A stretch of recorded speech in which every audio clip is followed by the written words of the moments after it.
So these two, I don't know if this is Julius Caesar or this is Cleopatra, obviously.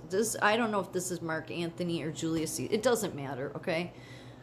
She had an affair with Julius Caesar. She was the last pharaoh, Cleopatra, okay? So right there, the last pharaoh. And pharaoh means monarchies. But I mean, she was the last pharaoh of Egypt. So this is where these elites, these bloodline, these people in their bloodlines, like they're just so twisted, okay? Like they mess everything up. But maybe they do that so they can always stay in power. So, everybody has always praised Julius Caesar, and it's like, why? He literally adopted. It's so confusing. He adopted a son that was from a politician in the Senate who was part of this bloodline, and it became this. They ended up forming like one dynasty between the Julio-Claudian dynasty comprised the first 5 Roman emperors: Augustus, Tiberius, Caligula, Claudius, and Nero. Okay, so see, that's why we understand now why Jesus came. Because these people, what they're doing, I mean, like reading her stuff, it's like she reminds me of the whore that sits on many waters. But then there could be a lot of whores. Because his niece, if this is Julius Caesar, let's say it's Julius Caesar, because I'm not sure, I forgot to read the caption. I was just reading about her. Let's just say this was the Julius Caesar, okay? That Cleopatra was having an affair with. But she was married to her brother because they were co-pharaohs in Egypt.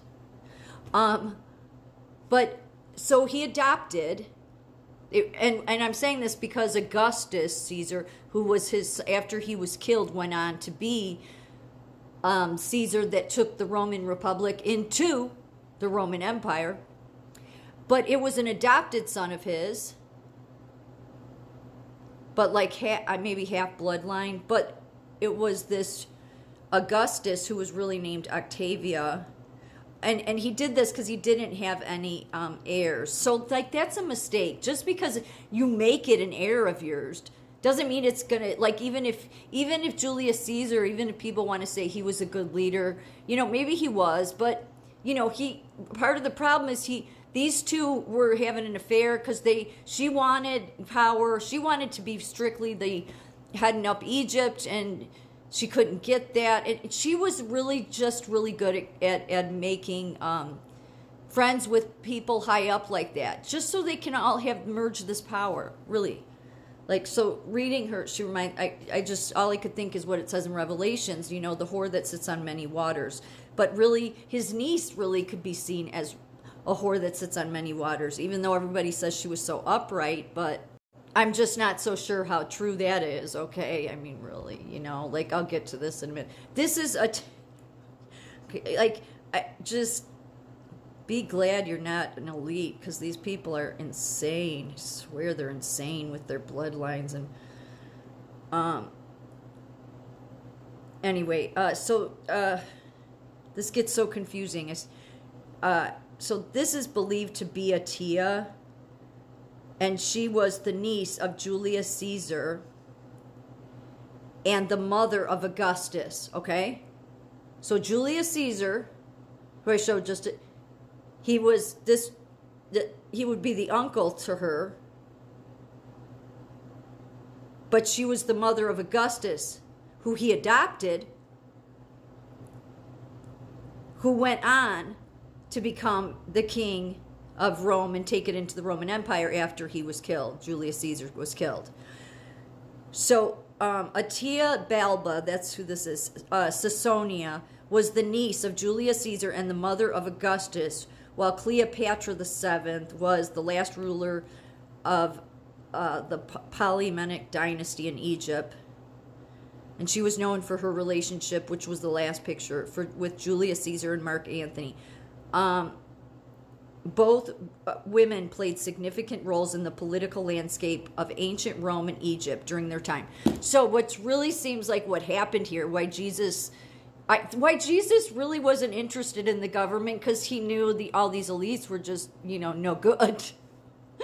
I mean, like, everybody wanted him to fix the political system, and it's like, yeah, no, you don't even realize what that mess is about. Anyway, yeah, because wait till I read. I know this is a weird picture. I'll get to it in a minute. So this dynasty that Cleopatra, Cleopatra was the last pharaoh of Egypt. She was part of this Ptolemaic dynasty in Egypt.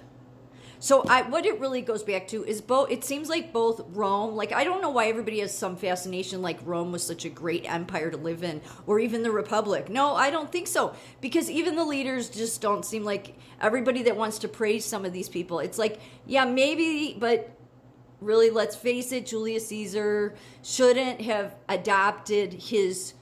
What it would have been, Augustus would have been his nephew, just because he thinks his bloodline is that special. Like, that's really kind of arrogant. And yeah, but I mean, the other problem is they're aligning, all these dynasties aligned, all for power over people and land. It's like sick. So, and the story behind this, again, this is the mother of, or was the niece, I'm sorry. This is Atia Balba Sassonia. She was the niece of Julius. This is the niece of Julius Caesar. So I said in my last video, Julius Caesar doesn't claim a direct lineage to.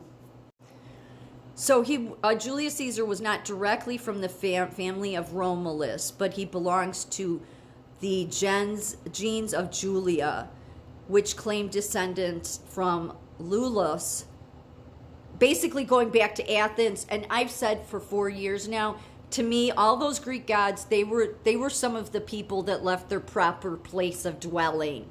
Yeah, in the Bible where God says there were some angels that left their proper place of dwelling. Everything seems to go back to the Athens stuff. It goes back, and I think many of those gods, there's so many of them, they were the fallen angels. I do. That's what I.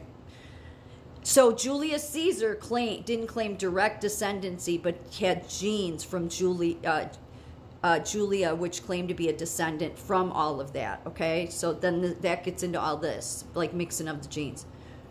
So regarding this picture, when Atia had come in the middle of the night to the solemn service of Apollo, okay, so Greek god, she had her litter set down in the temple and fell asleep, while the rest of the matrons also slept.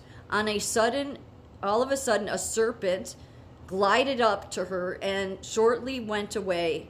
When she awoke, she purified herself as if after the embraces of her husband, and at once there appeared on her body a mark in colors like a serpent, and she could never get rid of it, so that presently she ceased ever to go to the public baths again. Okay. In the 10th months after that, Augustus was born and was therefore regarded as the son of Apollo. Augustus took over when Julius Caesar was killed. Atia, too, before she gave him birth, dreamed that her vitals were borne up to the stars and spread over the whole extent of land and sea, while Octavius dreamed that the sun rose from Atia's womb. Mm-hmm. The day he was born, the conspiracy of Catiline was before the house, and Octavius came late because of his wife's confinement. So some of this is like stuff they had found. So I'm not going to finish that part because I think it's going into the whole Augustus part. I just think it's interesting, this whole I mean, like, it's just, yeah, okay. Again, no wonder Jesus came. So what I read was an account of Augustus's mentions, where Augustus mentions the divine omens that Atia, his mother, experienced before and after his birth. I'll follow this up.